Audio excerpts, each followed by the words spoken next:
Hello, everyone, and welcome to What's Wrong with the Podcast. Today, we're excited to be speaking with Sue Stuart-Smith. Sue is a psychiatrist, psychotherapist, and author of The Well-Gardened Mind, a Sunday Times bestseller. She studied English literature at the University of Cambridge before qualifying as a doctor and working in the National Health Service for many years, becoming the lead clinician for psychotherapy in Hertfordshire. She currently teaches at the Tavistock and Portman NHS Foundation Trust in London and is a consultant at DocHealth, a not-for-profit psychotherapeutic consultation service for doctors. She's married to Tom Stuart-Smith, the celebrated garden designer, and over 30 years together they have created the wonderful barn garden in Hertfordshire. Her book, The Well-Gardened Mind, analyzes the relationship between gardening and mental health. Sue, welcome. I'm very pleased to be with you today. We're very happy to have you. We've been looking forward to this conversation. Why don't you tell a bit more about yourself and your background?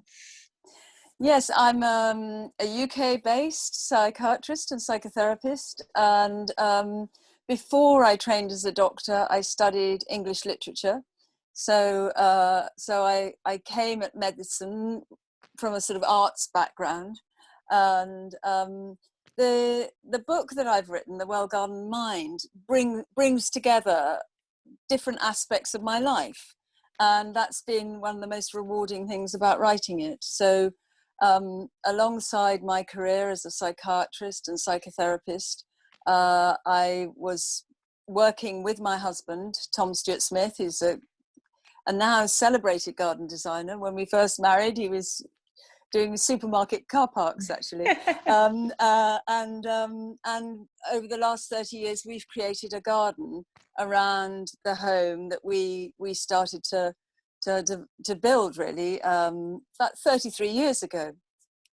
So there's been a sort of professional journey and a personal journey, which has culminated in the writing of the book. And I think me bringing together ideas about our mental health and how we relate to the natural world, which I hadn't until about 5 years ago, when I began to research the book.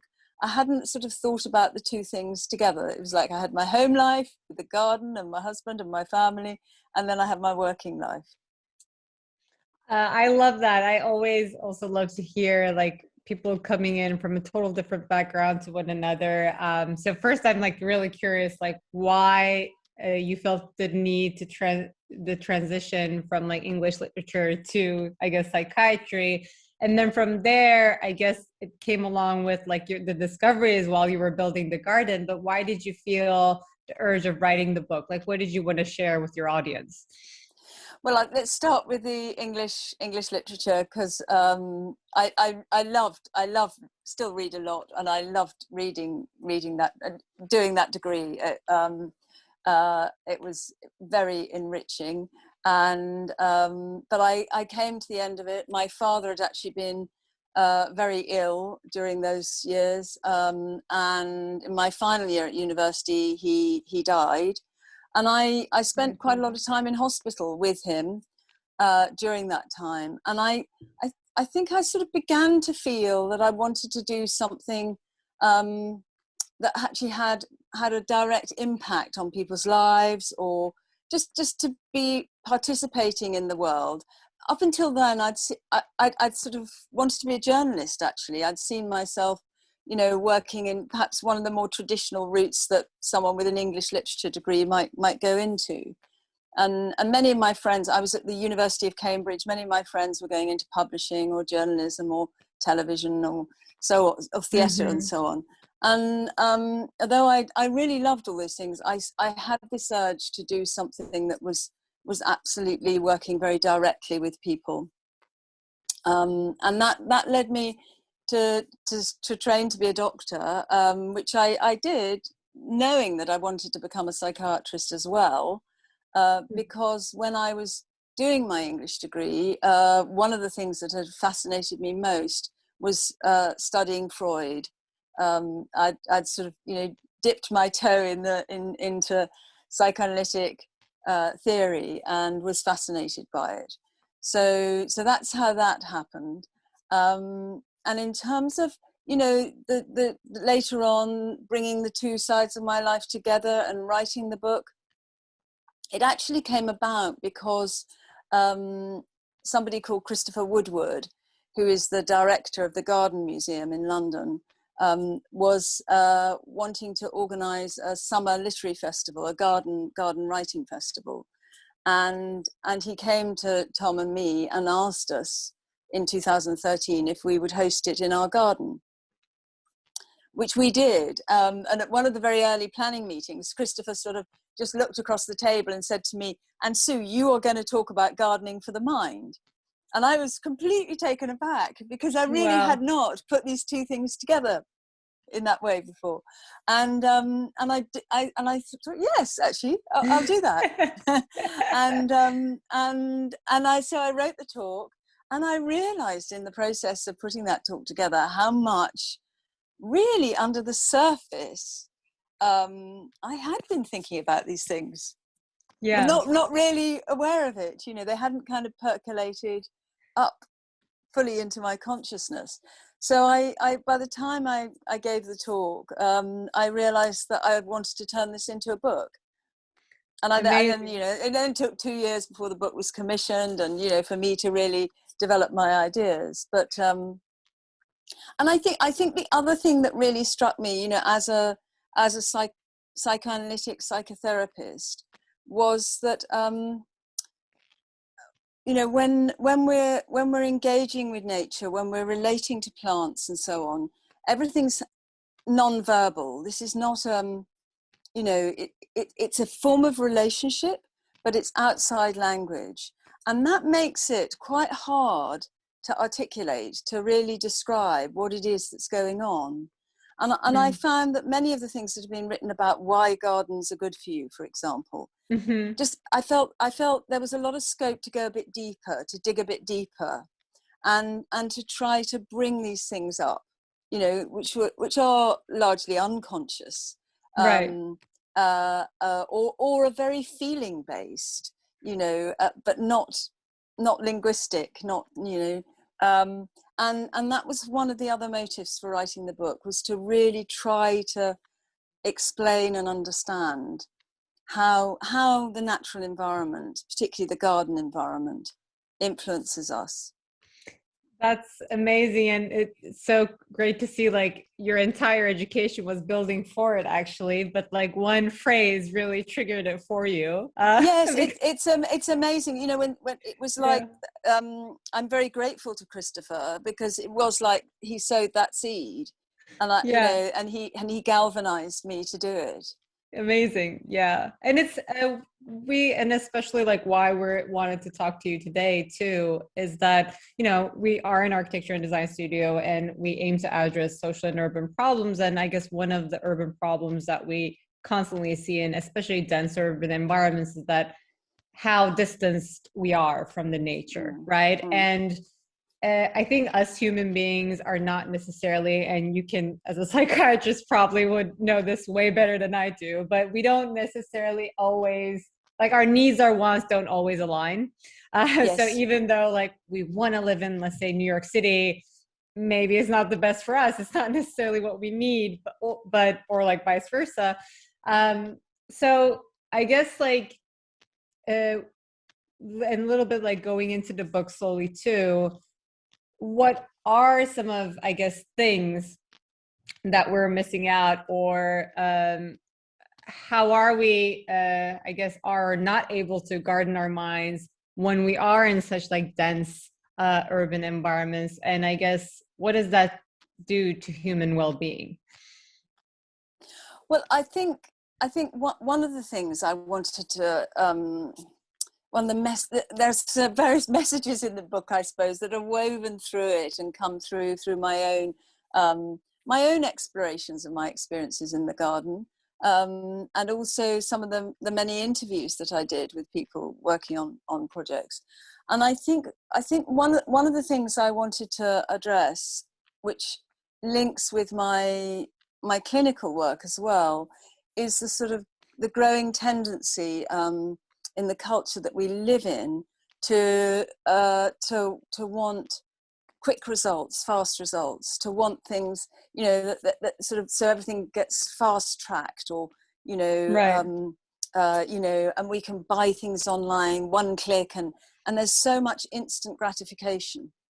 Yeah. And with that comes a great deal of, I think, materialism and objects rather than valuing processes. Yeah. So true. And along with that as well, we you know, our lives are so integrated with technology.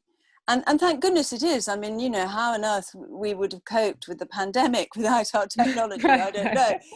But you know, I think we've reached a point where we have to recognise the pitfalls of it and the price we pay for it. But also the subtle ways in which it kind of infiltrates us and our sense of identity. So for example, one of the things I highlight in the book is, when I'm writing about the brain, is that what's slipped into neuroscience is the language of computers, and that the most popular metaphor for the brain at the moment is the computer. You know, we don't think twice about talking about being what's hardwired and so on. Right. And you know, sometimes you know, in a popular neuroscience book, you'll see someone will explain this is a bit like the screen on your computer, or this works like an app. You know. Yeah. And it's, of course, metaphors are very powerful and they influence our thinking. And I think that feeds into our disconnection from the natural world, because it disconnects us from the fact that we're part of nature. You know, we're natural. Yeah. And you know, the brain itself is comprised of neural networks, which have to be tended and repaired and actually fertilized. You know, there is a brain-derived neurotrophic factor, BDNF, which has acquired the sort of nickname of the brain's fertilizer. And there are immune cells called microglia cells that have recently been recognized to play such a fundamental role in the maintenance of brain health. And they literally do weed and prune, mostly at night when we're asleep, that have come to be known as the brain's gardeners.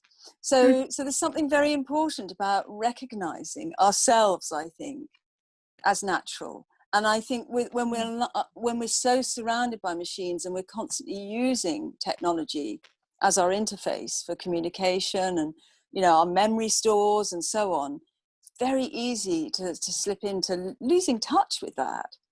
Yeah. And it seems like, and you mentioned like that sort of growing happens when we're sleeping, right? So is it something that, so like slowing down sort of allows our brain to, absolutely, I guess, like the maintenance, the, you know, the therapy and everything that it needs to do.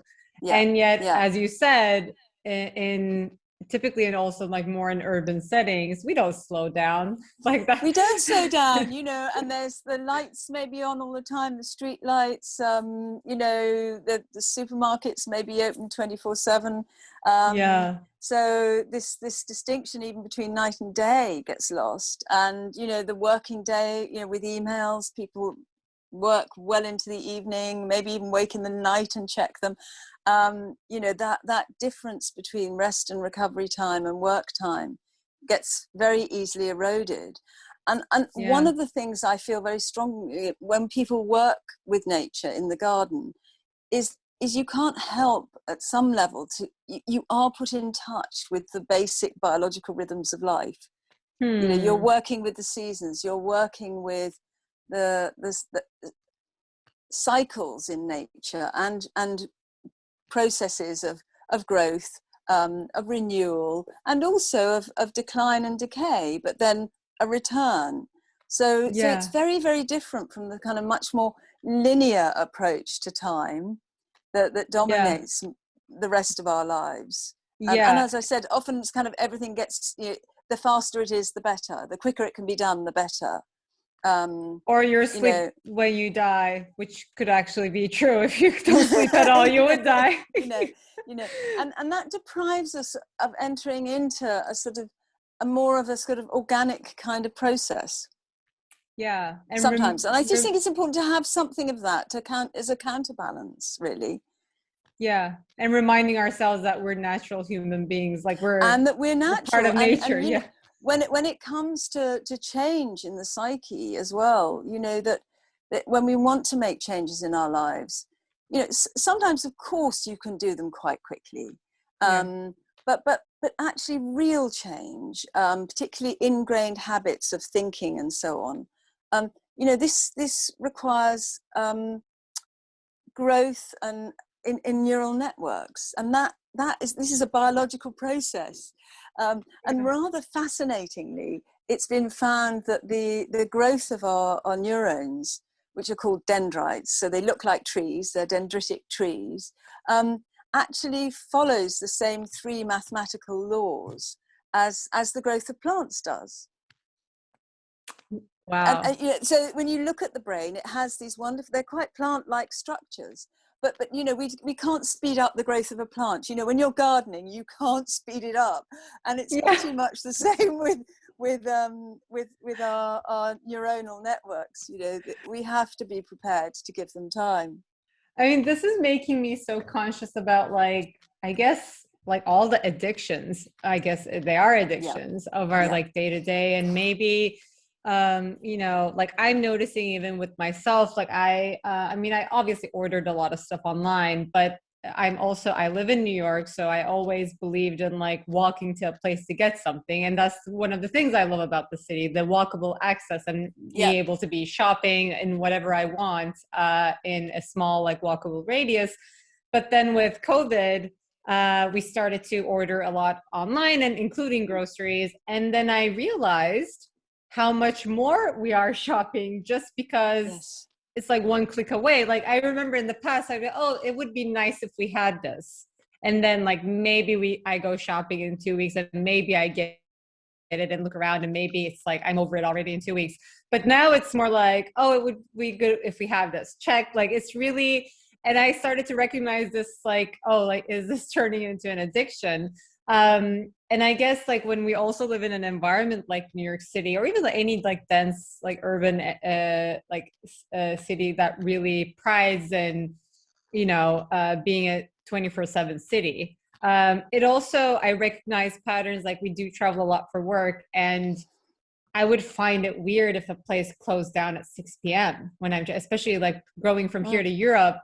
What is it like? Why isn't it open until 10? Like it started to like bother me. So and now I'm like noticing, and I'm conscious about, like, as we're talking with you, how that is actually counterintuitive to how our brain works, but how quickly it adapts to it. Like it actually prefers it right away, because I guess convenience, like why the addiction and why falling out of our nature? Oh, I think we're such complex beings, and we evolved a very powerful reward pathway system, which is based on dopamine. And so many addictions are that is the basis of addiction. I think that these reward pathways were I suppose, in terms of evolution, they emerged in a very different set of circumstances.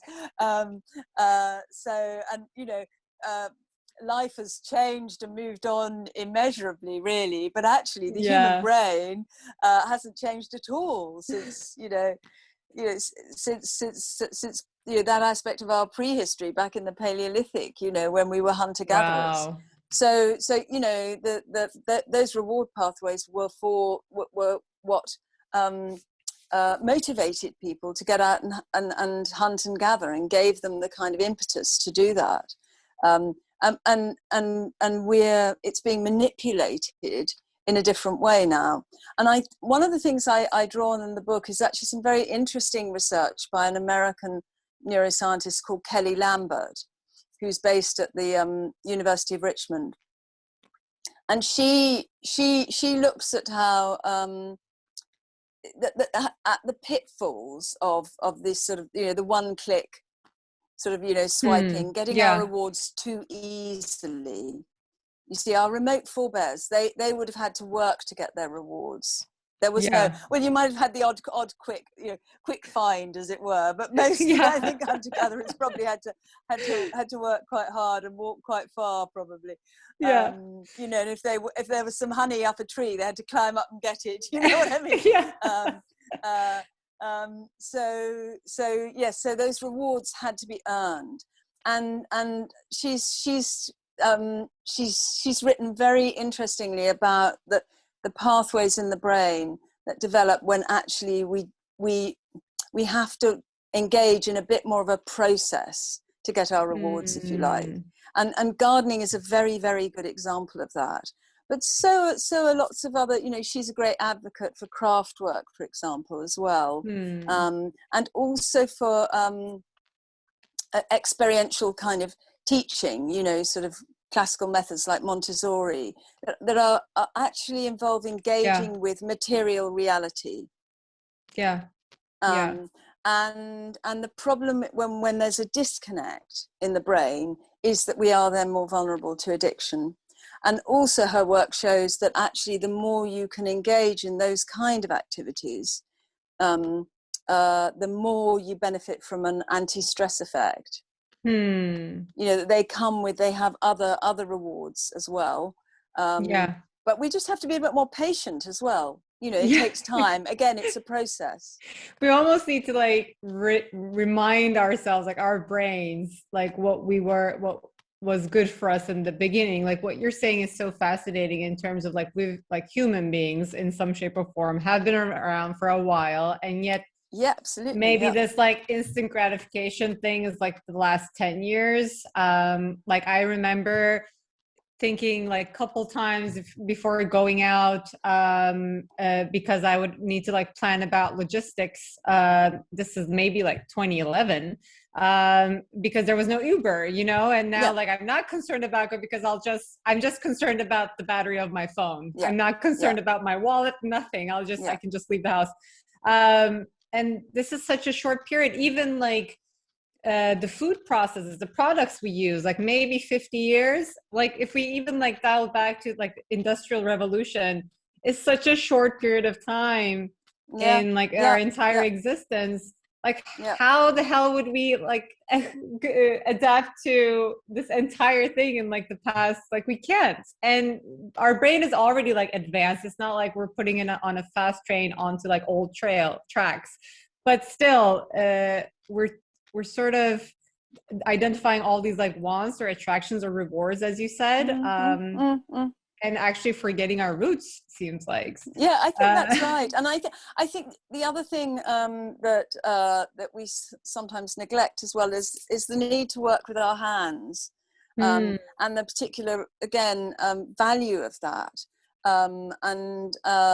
It's Kelly Lambert's research it's another strand of her research. It's very much looking at the importance of our hands, and how when we work with our hands, when we actually shape some aspect of material reality, that gets internalized. So within the psyche, we then feel a bit more confident about being able to shape our own lives.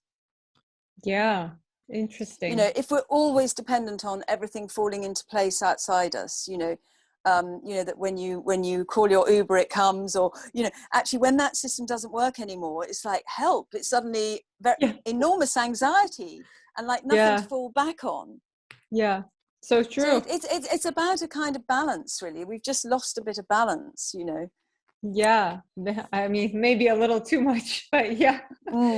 And I guess, and this is something, and I now I'm reflecting so much onto what you said, we need to take time, right? And even for example, we rebranded last year, even though we've been around for 5 years, and it really did take the 5 years to really identify ourselves and understand the branding that would reflect us the most. So, And now, like, one of the reasons, like, it has many reasons why we're called sour, but we also very much resonate with the process of sourdough, like, bread Oh making, yes, yes, yes, and yes, yes. how it, like, takes its time to Yeah. actually come to a good form. So, like, we, for example, do not do newsletters, but we do sort of, like, I guess, delayed gratification, and, like, publish journals in 6 months, and more like push out synopses, like take our time to do the research.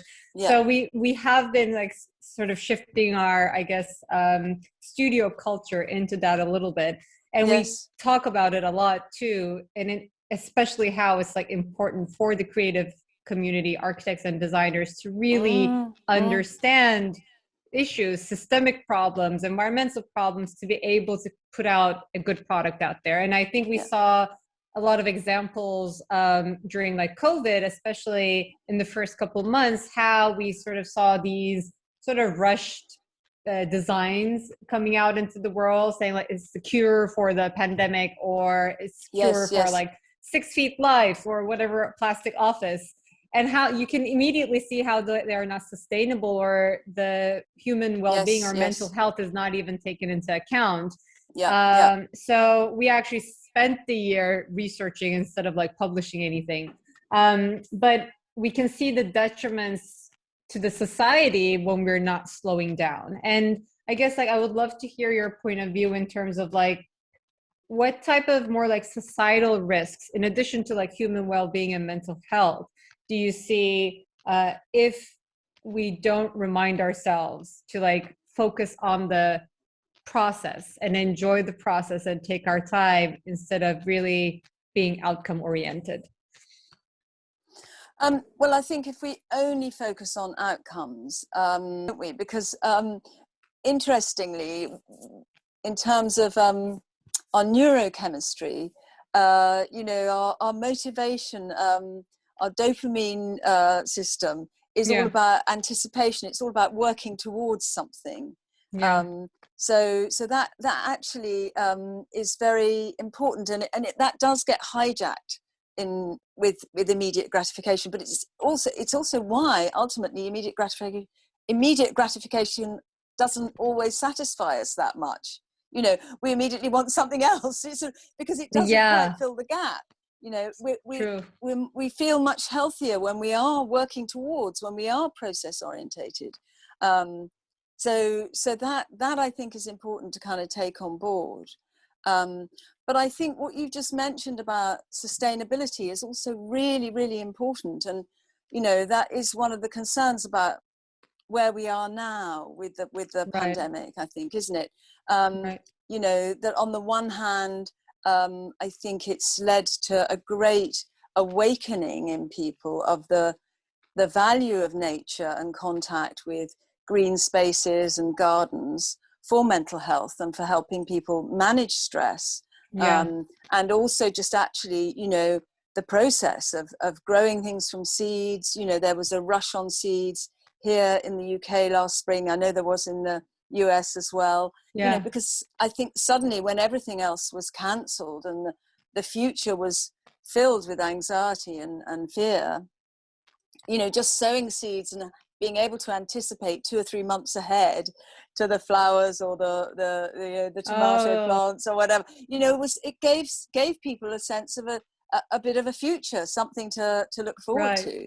And that's one of the very simple ways in which gardening is so beneficial for anyone who's experienced a life crisis or a trauma or a loss, or who's very depressed, who's finding it difficult to get going again. Gardening kind of provides a way to do that. And I think collectively with the pandemic, many people actually experienced that. And I think, again, with this spring, it's going to be the same. So I think when we kind of do come back to it. What's interesting is if you look through history, at times of crisis, people always seem to turn back to the land and turn back to nature. Whether it's following wars or during wars, or one things I write about in my book is the gardens that soldiers created on the front lines in the trenches on the Western Front. and the real value of that, and the way it humanized that terribly desolate, destructive, sort of death-filled landscape, and help them survive it. And I write about my own grandfather, who was a prisoner of war in the First World War as well, and how he recovered afterwards. So and it's been this effect of turning back to nature, right, following natural disasters, has also been observed quite regularly. In fact, it's been given the name urgent biophilia by the socio-ecologist Keith Tidball, who's based in the US actually, but who's done a lot of research in disaster zones around the world, and has written a rather wonderful book called Greening in the Red Zone. And looking at that, about how quite intuitively people will want to start planting trees. It is always about building a future when suddenly everything's sort of at stake, not has collapsed. The world isn't working anymore. Nature carries on. Nature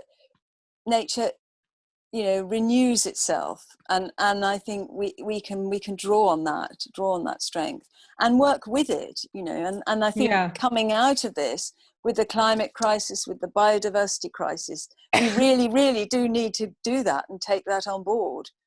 Yeah, I mean, what you said, like, it's so fascinating for me, because I actually didn't make the connection. Like, I live in New York now for almost like 11 years. And, it's obviously very distant from the nature. I did appreciate, like, if I leave the city on the weekends, like go upstate, you always appreciate the nature. So I always like understood the value of it. But I think with COVID, and spending so much time at home, it was the first time I thought about, like, okay, I should get some plants. And then I was like growing tomatoes, but I didn't make the association in terms of like looking into the future and having something that you can hold on to, like some reliable outcome. And now I'm looking back, like every time there was a new tomato, like how happy it would make us. But I didn't, I honestly just thought it was like, oh, looking at green is nice and it's relaxing, but I didn't connect it with that, like in a world of like global trauma and uncertainties, how like those like small, like predictable outcomes can make us so happy. And hence like the connection between like gardening and I guess like human psychology too, which is brilliant. And I think the other thing that's worth adding to that is also that I think we've culturally lost sight of the value of care and caring for something and nurturing something. True. In fact, I think, sometimes care is sort of seen as a burden, an unnecessary burden, something to be avoided, having to care for something. And of course, care can be onerous, if it's too heavy a burden. But in fact, care has inbuilt neurological rewards. It's actually it's based on our endorphin system, our natural opioid system, and so that this, along with oxytocin, which is the kind of, sometimes called the love hormone, these two systems in the brain, they're the sort of glue that forms our attachments and our bonding system. The endorphin system, as you'd imagine from in fact its natural opioids, it gives us a feeling of pleasure, and it's calming and stress relieving and slightly mood boosting, and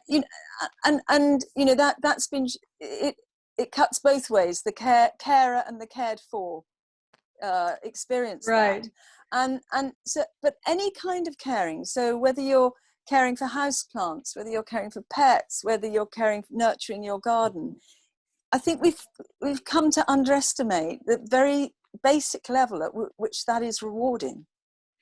Literally in terms of what's going on in the brain as well. Yeah. And do you think, I guess one thing that also feeds into this culture, like looking into I guess like many countries, education systems too, it's so outcome and reward driven, right? Yes. Like, and there are so many studies and books around already, like talking about how sort of distance the children from the subject matter and the process and what they're really like reading or studying, but more focusing on getting an A or whatnot.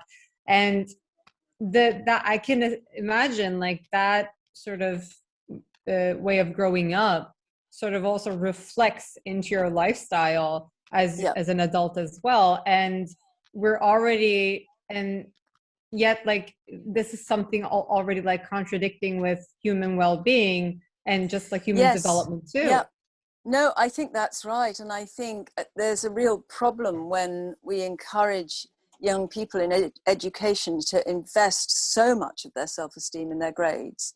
Yeah. Because, and it's not that the grades don't matter and performance doesn't matter, but it's just that real life isn't like that. Right. So then your self-esteem is very vulnerable. You know, if you've effectively been trained that's your goal. You know, when you get out into the working world, things are very different. Life's much more complex. You know, and so one of the things that I think is really valuable about gardening, and I looked at this with some excellent projects which appear in my book for at-risk youth, young people who've fallen out of the education system, and working with plants, working with nature. Firstly, it's actually going back to care. It's a non-threatening way to learn about care. You know, people don't feel it's sort of permissible. You know, for someone who's not experienced much care in their life as well, it's a simple way to begin to learn about nurture, and to experience that, and to understand what self-care might mean as well. So there's a sort of learning about that. But also when you garden, you know, although there are, you know, your rewards, your tomatoes or whatever, you know, your squash plants, your, you know, or the wonderful, you know, the brightly coloured nasturtiums, or, you know, the things that you really take delight in, the sweet peas that smell so wonderful. You know, some things will always not grow, or not, you know, the pests will eat them, or whatever.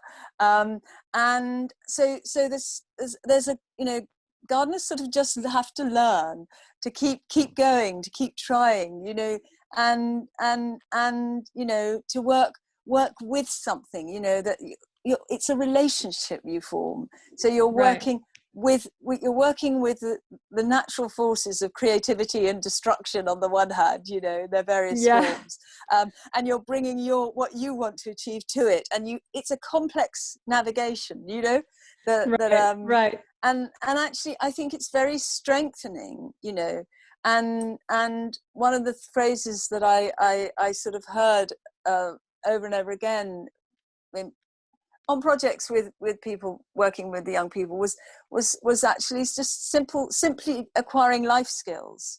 You know, that these are transferable skills. You know, nobody was really being trained to be a horticulturalist on these projects. But what they were hoping to do was to open people's minds to new learning and the possibility that they could achieve something. Because, you know, actually it's very rewarding when suddenly you've grown something that, you know, beautiful flowers you can take home, or, you know, perhaps most of these projects have a weekly ritual of sharing some food that, you know, the squash plant you've helped grow, as suddenly you're sharing it and eating the soup. You know, there's a real sense of reward and pride that can come from that, which is empowering, actually. Suddenly think, yes, you know, I've made a material difference, and, you know, these are tangible differences. Exactly. I think the fact that it is tangible is such an important thing there. And also, like, I can imagine just like the pure biology around it, like the process of planting and everything, and just touching earth. Like, how can that be helpful to anyone suffering from any psychological issues, trauma, or children at risk youth? And that just, like, while you're also like seeing those outcomes, the entire process is also helping you heal, really, or like it's Yeah. like therapy. Yes, yes, yes, And yes, at the very least, like allows you to be very mindful in the moment, which is already very yes. stress Yeah. relieving. Yeah. Yeah, because we talked earlier about the kind of future orientation of gardening, but that Yeah. being in the moment, you know, getting in the flow.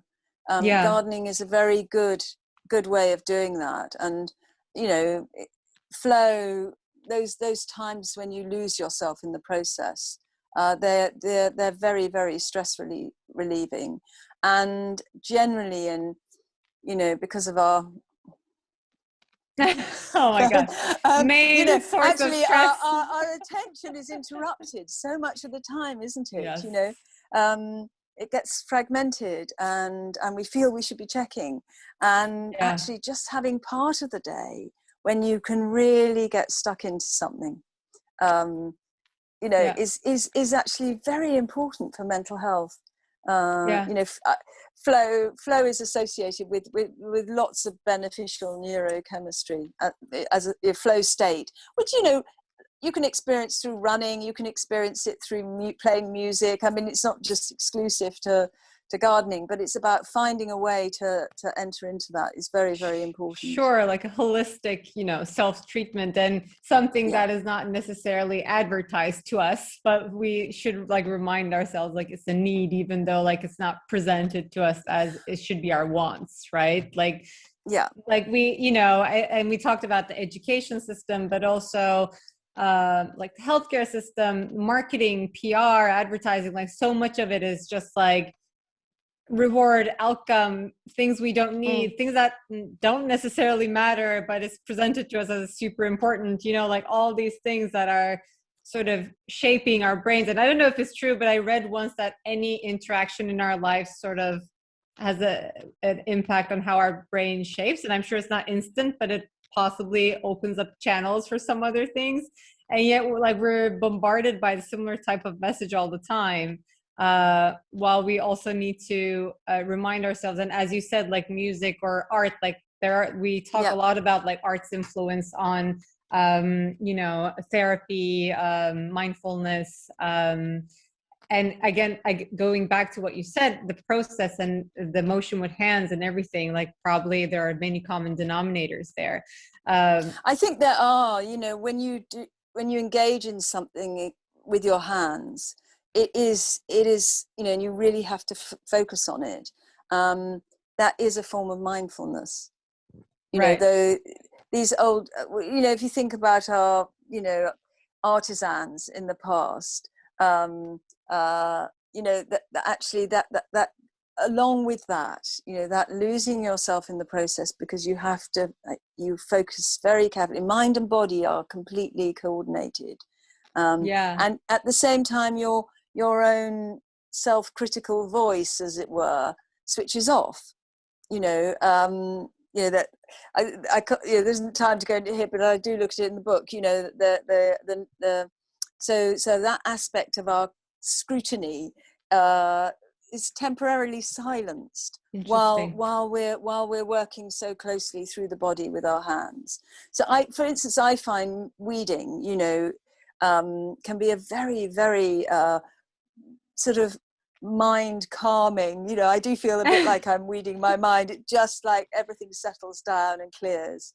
Amazing. Because I'm having to focus on not pulling up any of the little seedling plants that I want to keep, and just getting rid of the weeds around them. And it is a kind of meditation. You know, those kind of activities, they have a rhythmical and a meditative quality to them.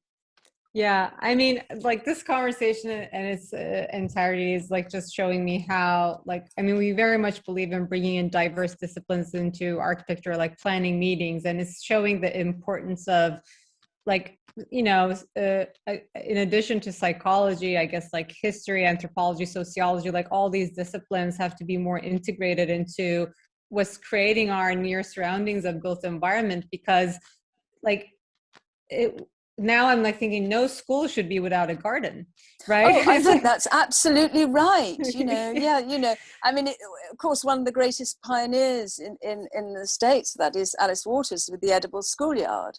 Yeah. Yeah. But I think also with the climate crisis, with the biodiversity crisis, it's more important than ever, because, you know, it's such a great tool for teaching children, for them Definitely. to understand, you know, for instance, how does composting work, you know, Right. how the cycle of nature works, you know, Right. which, Right. you know, the circular nature of everything in the 100%. garden, you know, Yeah. and that actually that's what sustainability is, you know. Exactly. Yeah. You know, Not just it's, you know, like this big yeah, concept that we can't relate to, but it's actually like it could be like very tangible in our day-to-day things we're yes, doing. yeah, yeah, But you know, and talking about these, we're also seeing a lot of, well, first, like industry, I guess, like prejudices also, because just unfortunately the built environment industry is also does not have the mentality of, let's say, of like the tech industry, where in tech industry we put out a prototype, we know there will be an iteration, we're totally okay with it, that's R&D, right? But in built environment, oh, like that's too costly, we can't do it. And that's like the general perception, for example, around a lot of like urban farming initiatives. mm, And like an urban, if a building that incorporates urban farming fails or turns out too expensive, that's like shown as like the only example of it and why it can't be done. That's not necessarily the case. That means it needs to be improved. It's not that it can't be done. So in addition to, like, I'm thinking now, all our schools, hospitals, parks even should have more like community gardens, like where they actually can interact, yes, not only look yes, at. absolutely. And I think there are many, you know, the problem is, how do you measure the benefits? How do you put them Yeah, on the account sheets? Because actually yeah, that's, you that's know, true. there's some really significant studies, again, which I cite in the book. But, you know, Roger Ulrich's work, for example, over the years has shown that having a view of trees, or you know, having views of nature, you know, the value of hospital gardens in particular, for patients. There's studies on patients undergoing various kinds of routine surgery and comparing ones Hmm. who have maybe a plant in their room or a view of a tree, for example, with ones who don't have that, you know, who are in a standard blank wall hospital room. And, Yeah. you know, these patients on average get out of hospital a day earlier. So that's a saving. You know, Wow. they need less pain relief. Their heart rate readings are better. Their blood pressure readings are better. And subjectively, they report much lower levels of anxiety and better mood. But you know, but there are, you know, there are significant effects from this. It's not, I think, you know, for too long it's just been seen as a kind of, gardens have just been seen as a sort of a luxury or a nice add-on. Yeah. And when it comes to the inner cities, again, there's some very compelling research. Quite a lot of it's come out of research on social housing projects in Chicago, from the University of Chicago, from Francis Ku's work, showing that, you know, in social housing developments where there are trees planted around or green spaces are developed, there's less crime around them compared to ones that haven't had that. Less crime, less domestic violence, again, better mental health. Yeah. Other projects on greening vacant lots in Philadelphia, again, quite a dramatic fall in gun crime in the neighborhoods where Yeah. they made that intervention, and it was a controlled study. They compared them with socioeconomically identical, as it were, as far as Right. you could, Right. identical areas where they didn't intervene. So there's lots and lots of evidence, I think, to back this up. I think it is about making the right arguments, really, in terms of Definitely. commissioning and funding. And educating ourselves as architects, planners, designers to push for such changes. Like we Yeah, to push really, for it. Yeah. yeah, unfortunately, like we do live in societies that are like very standardized, hence we love quantitative data. And in subjects Yeah. like this, some majority of the data may be more qualitative than quantitative. But we can't wait for the quantitative data to catch up. No, but do you know what? There is quantitative data. I mean, There all is, those yeah. studies, which are, you know, there's a big reference list in my book. I Perfect. sort of wrote it wanting it to be a kind of resource for people as well. Yeah.